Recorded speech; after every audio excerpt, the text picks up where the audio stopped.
Greetings, ladies and gentlemen. Today is April 5th, and it's 5 days into the season, and we already have a no-hitter, and the Marlins can't win a game. Let's talk about it.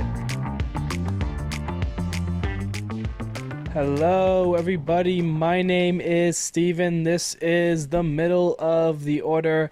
How are we doing today, ladies and gentlemen? A no-hitter already. Can you believe it? Oh boy, we've got an episode here. I'm excited. More baseball to talk about. Can't wait to do it. Second one of the year. We're going to dive straight on into our series recap. I've changed how I've done it. I haven't talked about each game as much and as in depth as I did the first episode to try to shrink it down.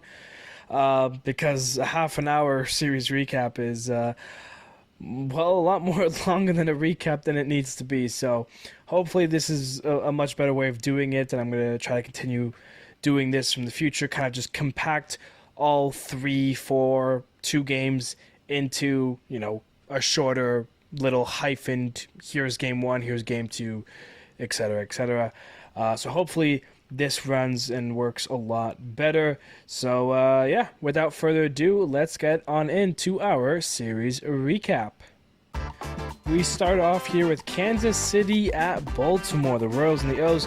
Bobby Witt and Salvador Perez bombs get KC hot early, but get cooled off quick as Mountcastle homers to tie it, and then it's Jordan Westburg getting the walk-off home run to win it for the O's 6-4. Then we have a game for Miguel Garcia. He goes 2 for 4 with 3 RBIs, while Alec Marsh keeps the Birds quiet for 7 innings as Kansas City evens up the series with the win 4-1. But hey, these Birds don't quit ever on ya. They're losing 3-0 after 7, but will fight back by scoring 2 in the 8th and then 2 more in the 9th on a James McCann single for the walk-off, the second walk-off of the series. Baltimore takes 2 of 3 from the Royals as they win it 4-3. The Rangers and the Rays, a couple of 3-run innings. Josh Young and Adolis Garcia home runs. That leads the Rangers past the Rays to open up the series as they take the first game 9-3. Isaac Paredes, second home run of the year. That gives the Rays a 5-run lead in the 5th inning. The Rays bullpen does their job from there as they even up the series 5-2. And in that final game, Corey Seager hits his first home run of the year, while Nathan Eovaldi shuts down the Rays. Texas takes it and wins the series 4-1. The Braves and the White Sox. The Braves score 6 runs in a 4-inning span. That leads up to an Austin Riley 3-run bomb. That game would be called due to some rain showers after 8 innings. The Braves get the win 9-0. And hello, Garrett Crochet doing his thing as a starter. Had a great start last week and an even better one this week versus a better team in baseball. The offense does just enough with Paul DeJong's second home run of the year. While Marcell Ozuna did hit 2 solo shot home runs for the Braves, this one, though, falls to Chicago as they win their first game on the year 3-2, and it would be the last game of the series as rain takes over Wednesday. That game now scheduled to be made up on June 27th. We've got the Blue Jays and Astros, and look away, Jays fans, this wasn't a series for you guys. Starting with the no-hitter from Ronel Blanco and letting the Astros have their way with them as they beat them up for 10 runs. The first Astros win on the year, and it comes in no-hitter fashion, 10-0. Then, Blue Jays get lucky, a clutch home run from the Babe, Davis Schneider, in the 9th inning off of Josh Hader for the lead. That's a win. The Jays steal one, winning it 2-1. And it ended the series almost the same way as the first. The Jays only scrape across a single hit as the Astros once again have their way. 4 home runs, 2 of which coming off of the bat of Yordan Alvarez for his first 2 home runs on the year. The Astros take the series with the win 8-0. Red Sox and A's. Boston rides a 5-run 3rd inning in the opener as Oakland can't touch the Red Sox pitchers. That falls the Red Sox way 9-0. Oakland shows some fight in the second game with 2 2-run home runs from Shea Langelaris and J.J. Bleday, but that would only tie the game as it ends up in extras, and what do you know? Boston scores a run, Oakland doesn't. Boston wins it 5-4. Last game would have Ross Stripling doing his very best to hold the Red Sox, but Emmanuel Valdez sac fly is the difference. Oakland can't get a run and gets swept by the Red Sox 1-0. Guardians and Mariners, an early 4-run inning from Seattle, thanks to a 3-run home run from Dominic Canzone. That helps the Mariners pass the Guardians to open up the series 5-4. Fun pitchers matchup here between Shane Bieber and Luis Castillo. They would have Shane Bieber be the better pitcher, as the Guardians would get to Castillo for 10 hits, including a home run from Bo Naylor. They even up the series with the win 5-2. And the Guardians in that final game get to George Kirby, who just didn't have it as he gives up 8 runs, 6 of which unearned. This game was all Cleveland. They get the win and take the series 8-0.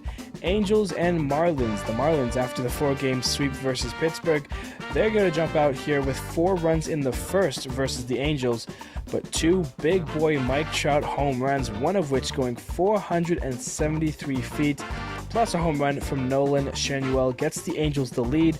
They end up scoring 7 unanswered and win the first game 7-4. Aaron Hicks, his first Angel home run helps them, but it's the pitching that holds the Marlins up into that last inning. But a solo shot from Brian De La Cruz doesn't change anything for the Marlins. The Angels take another one 3-1. The last game is all halos once again, as it's a big day at the plate for hitters like Taylor Ward and Zach Neto. They make up the difference. The Marlins can't get anything going their way as they remain winless. The Angels sweep them and win it 10-2. Tigers and Mets now. Pitching and more pitching is how we start this series, as we've got 2 goose eggs after 9 heading into extras, where the Tigers wake up for a 5 runs in the 10th, including a 3-run home run from Carson Kelly. They get the first game 5-0. Then rain, and lots of it. Tuesday and Wednesday games turn into a doubleheader on Thursday, as in that first game the Mets score 3, but the Tigers go on a run. They score 2, and then a Riley Green home run in the 8th makes it 3 to tie it. That sends it into extras once again. The Tigers score 3, and the Mets score nada. The Tigers stay winning, the Mets stay losing 6-3. And if things couldn't get any worse for the Mets, they didn't have a hit in this one up until the 7th inning. But in the 8th inning, they finally get their hit. They're down 1 entering the 9th, and it's Polar Bear Pete Alonso with his 2nd home run of the year to tie the game up. And just as we thought all 3 of these games were heading into extras, it's Tyrone Taylor, the walk-off hero for the Mets, as his base hit walks it off, gets the Mets their first win of 2024, and the Tigers their first loss on the year. But they do still take 2 of 3 in the series, just losing this last game 2-1. Pirates and Nationals. The Pirates are clicking early again, and 8 of their 9 starting hitters each get at least a hit. The team defense shines. They lead their way past the Nationals in this one 8-4. Mitch Keller struggles early in this one as the Nationals score 4 runs in the first 2 innings, including the first national home run from Joey Gallo. The Nats hand the Pirates their first loss on the year as they win it 5-3. But the Pirates take this loss well though and bounce back hard with 4 runs in the first inning the next game, setting up the win and the series as they take 2 of 3 in Washington, winning it 7-4. The Reds and Phillies now, a very fun series. Surprised by that? I am not. These 2 teams are tied up at 2 in the 10th, and it's Spencer Steer with the game-changing grand slam.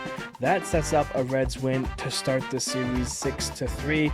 The next game, it was all Harper. After 4 games of no hits, he turns it on quick with not 1, not 2, but 3 home runs from the MV3 as Ricardo Pinto gets out of his car for a 4-inning save as Philly evens up the series 9-4. But in that last game, it's the Red pitchers who hold the Phillies to 1 run on 6 hits as the Reds get a 2-run double from CES Christian Encarnacion Strand. That helps them secure the win and the series over the Phillies 4-1. Twins and Brewers now. It's Yelich's second home run on the year. That helps the Brewers as the bullpen goes 5 innings with no hits, leading them to the win 3-2.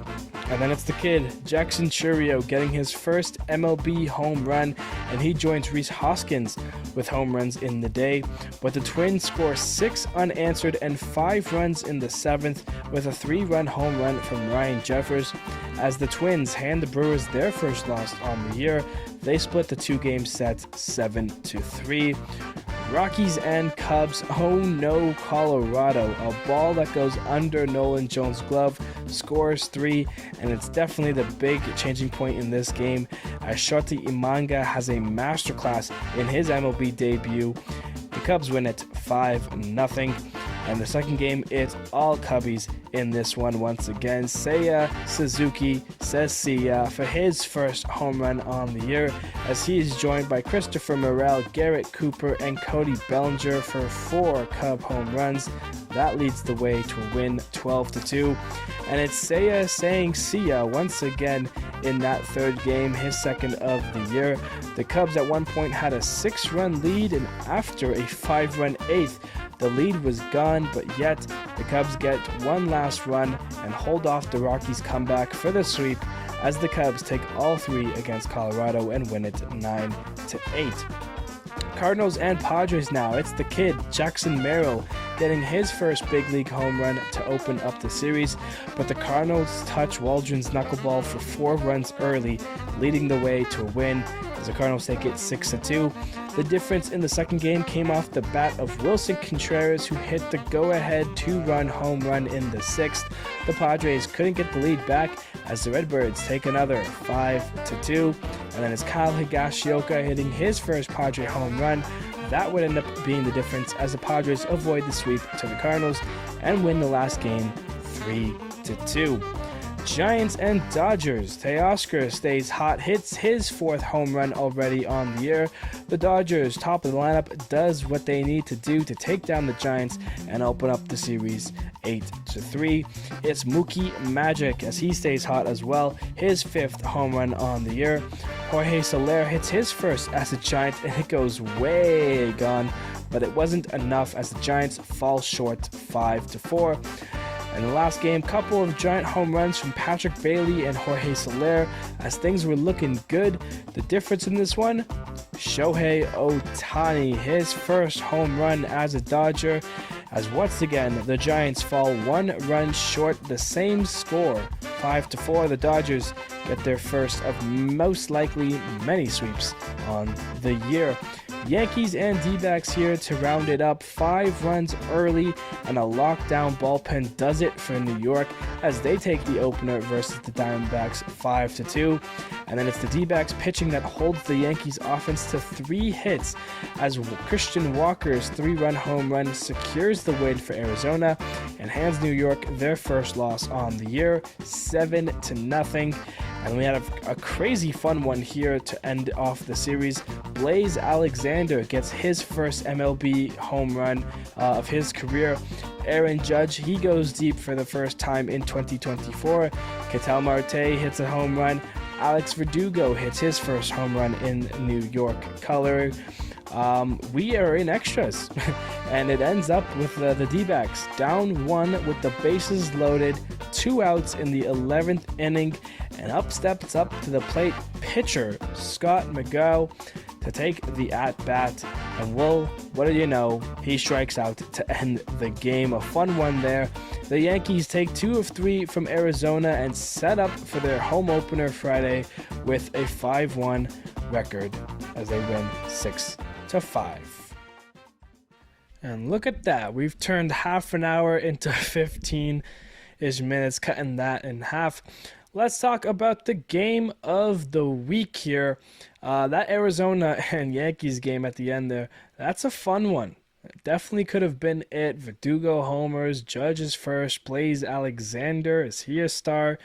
But we're going to Philadelphia for that second game, the Phillies and the Reds. This was a fun one as Bryce Harper gets his first hit on the year in the bottom of the first, home run at number 1. That's 1-0 Philly. Top three, it's the Reds comeback. Will Benson, he'll double in a run to tie it up. But then in the bottom of the fourth, it's Bryce Harper again. His second of the day makes it 2-1. Bottom six is Bryson Stott, who reaches on a throwing error by Ellie De La Cruz. That lets Trey Turner score to make it 3-1. Very next inning, the bottom of the seventh, Kyle Schwarber, he'll single in a run to make it 4-1. And then Bryce Harper, grand slam, home run number 3. That makes it 8-1. The Reds get a run back on an error by Bohm. Tyler Stevenson comes in to score. That makes it 8-2. Bottom of the eighth is Brandon Marsh. His second home run of the year makes it 9-2 Philly. The Reds add 1 run in the top of the ninth on a single by Spencer Steer to make it 9-3, which was your final. Just kidding. Nick Martini hit a sac fly after that to make it 9-4. That was your ball game. Spencer Turnbull, 5 innings pitched there, and then Ricardo Pinto. He's got a fun story there because he came in from, he drove, I think, 5 hours from Rochester after being called up. He arrived in the stadium in the 4th inning, came into the game in the 5th, and pitched the rest of the way, pitched 4 innings for the save. Pretty special stuff there. Pretty funny. He just comes out, does his thing, and then leaves. So, hey, good for Ricardo, good for Phillies, good for Harper. MVP right there kind of material. What's that? You haven't gotten hit in your first 4 games? Let me hit 3 home runs and drive in 6 for the Phillies win. So that was your game of the week. All right, what are we going to be talking about first? Well, here's a very easy thing. Ronel Blanco throws a no-hitter on day 5 of the season. Pretty special stuff, really. The Astros swept by the Yankees. They're 0-4. Here comes the Blue Jays to town, and Ronel Blanco throws a no-hitter, the first Astros win on the year. It's pretty impressive when you think about it. His stuff was pretty good here. Look at the numbers. It was his changeup that was doing the most. He threw it 34% of the time, but it was really how he was mixing up his pitches because, the changeup was being thrown 34%, the slider 32% of the time, the four-seamer 30% of the time. So pretty much you could argue 33, 33, and 33%. He was mixing up those 3 pitches really well, threw in a couple curves to kind of mix up a hitter or two, and he had it. He had the Jays fooled big time. Of those 36 changeups that he threw, 24 were swung at, and 10 of which were swung and missed, a whiff rate of 42%. And, 38% whiff rate on the slider. The Jays were just getting fooled out there. They didn't have a lot of success. The plate discipline was poor from them. But his pitches were really, touching well. That changeup was definitely something that was out there fooling hitters, racking up those Ks. He had a great game, and it was great for the Astros to get their first win on the year. And, there's not much you can say there. The Astros were in complete control pretty much all of the series. But yeah, Ronel Blanco, great job pitching that was because, here we are, day 5 of the season, and guy's doing the most out there. You can go and try to see some of the pitches that he was throwing. He was getting Vladdy to strike out. He had, Varsho and Turner confused on what he was doing. You can go and pick any one of his at-bats, and, the pitches were great. Like, he had every single one of the Jays hitters fooled. His fastball touching up to 95 miles an hour. It was definitely something that, it was his from the start. Pick a batter. Blanco was on it. So congrats to him. Good for the Astros. And 20 pitches that were swung and missed at as a whole. Big stuff there from Ronel Blanco. And that kind of brings us into the Blue Jays offense, specifically in this series, because it was extremely poor. In the 3-game series, they were shut out twice, a total of 9 hits, one of which no hits, a game where they had 1 hit, so, very poor. Of the 27 innings that were played, the Jays led for one inning, two of which that were tied, and then they were down to the Astros in 24 of the 27 innings. Um, this could have easily been a sweep for the Astros, 100%. Hader, missed one pitch to Davis Schneider, and that was definitely the difference in the ball game because Schneider hits a two-run home run in the top of the ninth. Those are the only two runs the Jays score were on Davis Schneider's home run. And really, the Blue Jays' problem here has been, or at least with this series, I'm going off the series here, has been with the pitching of a changeup.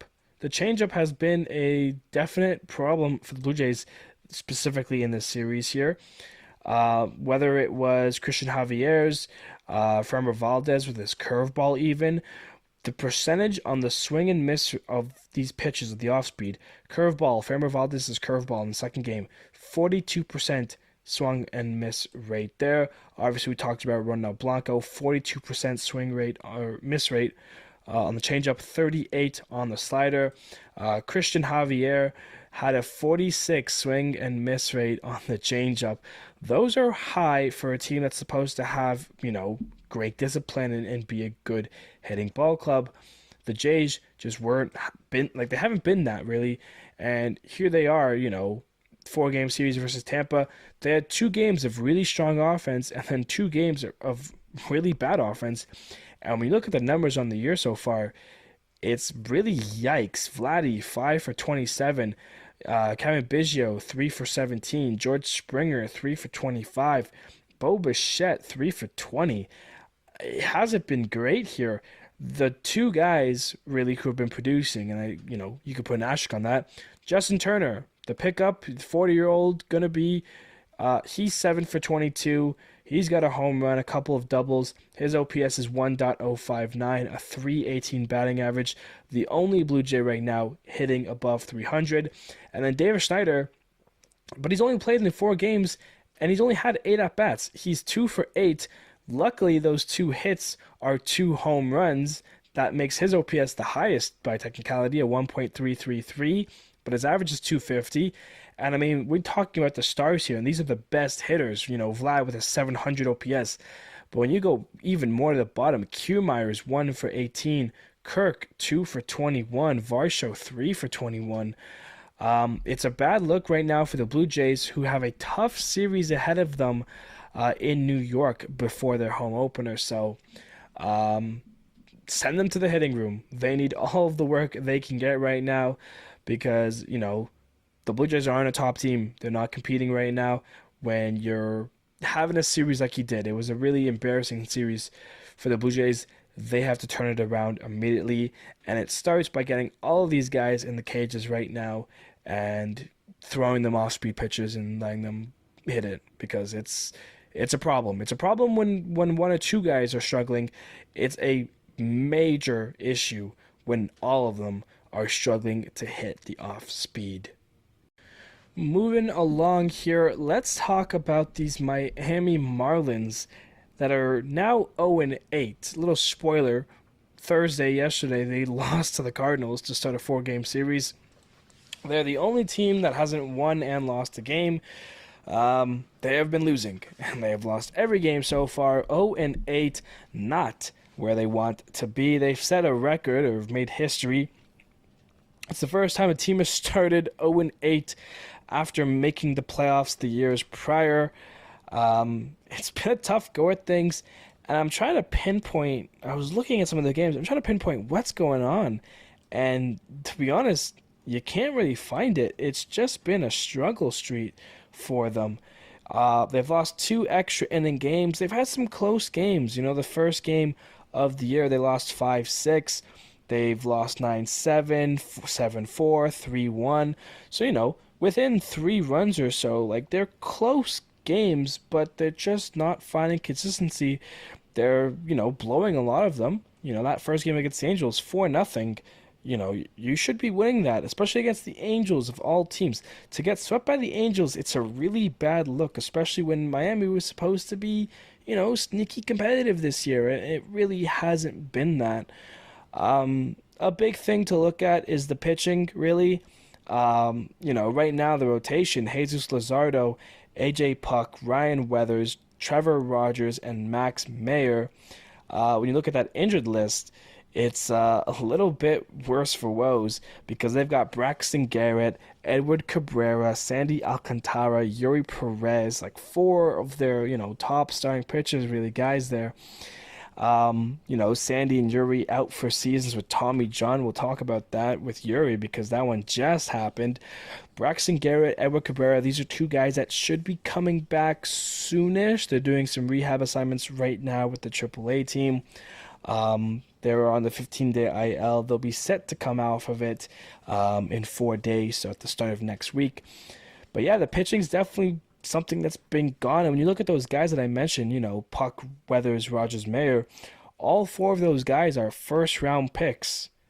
And, Max Mayer, obviously the youngest of them all and the least amount of time in the majors here.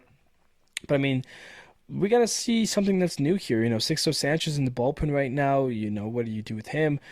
But yeah, the offense really hasn't been doing what you expect from guys like Josh Bell and Jazz Chisholm. Luis Arias hasn't been getting on base that much. He's been kind of cold to start the year. So it definitely is just, a lack of everybody, contributing at the same time. These Marlins need to find a way to win a game right now because it's not looking good right now. Jake Berger has been doing the most, really, a 355 batting average and 981 OPS. But everyone else is kind of struggling right now. Jazz is hitting 185, Josh Bell 226. Luis Arias, the hitting machine, his batting 188. He has 6 hits out of his 32 at-bats. Not a great start here for Miami. You have to think with 3 more games against the Cardinals, they will find a way to win one of them. That's the hope, really. It's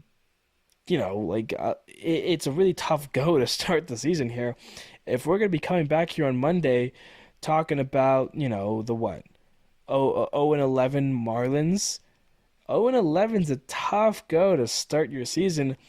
Those playoff odds will start to diminish little by little, especially in that NL East. It's going to be tough for Miami to start turning things around, but they definitely got to start soon, and hopefully they'll find a way to win these next couple of games against the Cardinals, at least try to win 2 and get their season off and running again because it's a slow start of things for the Marlins here. All right, now we've got some Oakland news to talk about. Everyone's favorite kind of news here. We have word on where Oakland will be playing in the next 3 years, or for the next 3 years, as we get introduced to Sutter Health Park in West Sacramento. It holds 14,000 fans, capacity, give or take. Because after the season, the Coliseum is done. Oakland would have been homeless, and they're going to find themselves playing in West Sacramento for the next 3 seasons in 2025, 2026, and 2027, before getting their home settled in their new home in Las Vegas for 2028. One other bit here that I found really interesting is that in those 3 seasons of being in being in West Sacramento, they will not be going as Oakland. They will be going as the A's and the Athletics. They are not going to have a team. They're not going by the Sacramento Athletics for 3 seasons. They're not going to keep the name Oakland. They're just going to be the A's. They're just going to be the Athletics for 3 seasons there, which is very interesting. This is the last season of the Oakland Athletics when you think about it, which is kind of unfortunate. Obviously we've talked about it a lot. It's a tough go at things. This is the team's 57th year in the city of Oakland, and it will be their last. The Oakland A's last season, the Coliseum's last season, because next season there is no Coliseum. There's just Sutter Health Park, and there is no Oakland A's. It's just the A's. Speaking on that as well, to stay with Oakland here, they sent down Esteury Ruiz, which, we get it. You want to be bad, but don't, like, that's just trade him then. That's so rude, I would say. I hate that for him because, this is a guy who's going to steal 70 bags, and this was a guy who's going to have a great year, or at least, was looking at it. In that first series against Cleveland, he hit 429 with a 1.232 OPS. And Oakland sent him down to AAA because of what reason? It makes no sense. I hate that because this is someone who's supposed to be in the MLB right now. And Oakland, it's awful look. It's an awful look. Like, their management team right now is just so sad. I feel so sorry for you Oakland fans. I really do. Like all this news and everything, like, I kind of want to take a trip out to Oakland this year and check out the park. Never been. It's my one chance to see the Coliseum. So, maybe some summer plans there down the line. But yeah, Oakland, I'm very sorry for you. But this is one last season, so we're going to make it count here. Make it count. Do what you can.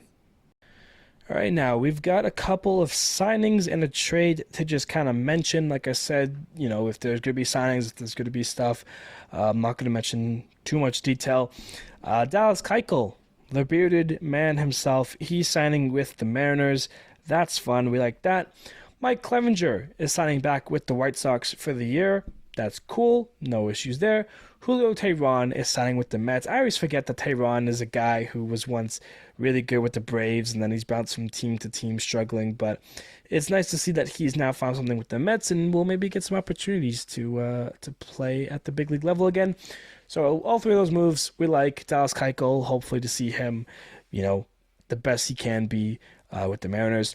And then the trade, Joey Bart, top prospect, top pick for the Giants, supposed to be the next Buster Posey, was DFA'd by the Giants, and he's been traded to the Pittsburgh Pirates. And, for the Pirates, what do you get? You get a guy who was valued at one point as a top prospect, was a top pick, second in the draft, and, yes, you have Henry Davis, and you have a couple options there, but maybe the Joey Bart needed that change of scenery, and maybe the Pirates could break out Joey Bart into what he always had the potential to be and turn him into the player that he can and should be. And if you're Pittsburgh, this is a great move for you because, you didn't give up really anything. One prospect, you're switching prospects, and you get a chance to turn this top prospect into something, hopefully. And, if worst case to worse and he just isn't what people think he was going to be, you still have Henry Davis, so there's no harm, no foul. The Giants, you have Patrick Bailey, who's been doing really well so far this season. So, no harm, no foul. You guys get your catcher. Pirates get an opportunity here. It's a fun trade. It's a fun move. I like it. No issues here. So, those were the few signings and trade. All right, moving on now. We've got a couple of injuries to mention. The first one we've already kind of mentioned. Yuri Perez with the Marlins. He is getting Tommy John surgery. He has been shut down for the year. Wishing him a nice recovery, and we'll hope to see him well. He's a young star in their rotation, so hopefully he recovers nicely and will be pitching well for them in 2025. And the other injury here is Josh Young. He has fractured his right wrist in that first game against the Rays. Pitch came in, got him. And he left in the 9th inning. So really unfortunate because, last year he was on pace to potentially win the Rookie of the Year, and then he got hurt, missed a good 2 months of the season, and, got to be in the postseason, obviously, and win a ring already. But for this to already happen to him, get hit with another injury here, I mean, there's no timetable for his return, but I'm expecting with a fractured wrist at least a month potentially. So, hopefully he's able to recover and we'll be back very, very soon. But this is definitely a tough one for Texas. But, I'm sure they'll manage. They're a good team. So, but get well soon, Josh Young and, of course, Yuri. Moving on here, we'll talk about the outstanding performances. Yes, we're already at the outstanding performances of today's episode. We're pretty much flying through the ending here. Of course, no more outstanding than Ronel Blanco, the no-hitter. 9 innings pitched, no hits, no earned runs, 2 walks, and 7 strikeouts. Very strong stuff from him. Cole Reagans from the Royals. He's really starting to look like an ace of that staff. 6 1/3 innings pitched, 1 hit, no earned runs, 2 walks, and 7 Ks. Nathan Eovaldi with the Rangers. 7 innings pitched, 4 hits, no earned runs, 1 walk, and 8 Ks. Garrett Crochet, could he have an incredible year, hopefully, for the White Sox? 7 innings pitched, 3 hits, 1 earned run, 1 walk, and 8 Ks. Tanner Hyuk with the Red Sox. 6 innings pitched, 3 hits, no earned runs, no walks, and 10 strikeouts. Shane Bieber, 6 innings pitched, 6 hits, no earned runs, no walks, and 9 Ks. The beardless Sean Manaea, 6 innings pitched, 1 hit, no earned runs, 2 walks, and 8 Ks. Tyler Anderson with the Angels, we'll throw him here. 7 innings pitched, 4 hits, no earned runs, 2 walks, and 5 Ks. And then, of course, Shota Imanga in his MLB debut with the Cubs. 6 innings pitched, 2 hits, no earned runs, no walks, and 9 Ks. Those are your outstanding performances. As we now look at the upcoming series ahead here, we are flying. We got the upcoming series for the weekend. Blue Jays at Yankees. The Yankees look great. The Blue Jays look bad. So you're wondering how that series is going to turn out. White Sox at Royals. Guardians at Twins. The Oakland A's at the Detroit Tigers. Houston Astros at Rangers. That's the fun series to watch for me. Astros at Rangers. The ALCS matchup from last year.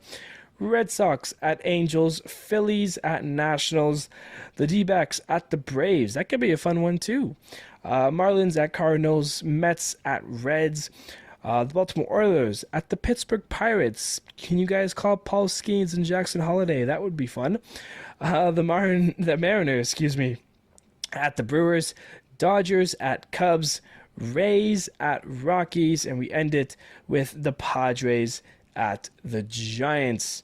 Ladies and gentlemen, that is going to do it for us here today. Thank you, everybody, so much for listening. We have flown by today's episode compared to Monday's episode. Of course, today was Friday, so there should have been more to do. But I thought just because it's still the first week and everything, I'm not gonna spend so much time with the stat leaderboard and all this other stuff, the hot and colds and everything. So. But as we get into it, it's gonna be brought back. I'm sure I'll do stat leaderboard next week on Friday here. Playoff predictor, we'll get that going. Given a couple more days here. But yeah, so that's gonna do it for us. Thank you, everybody, so much for listening. I appreciate you all, and I will see you on Monday.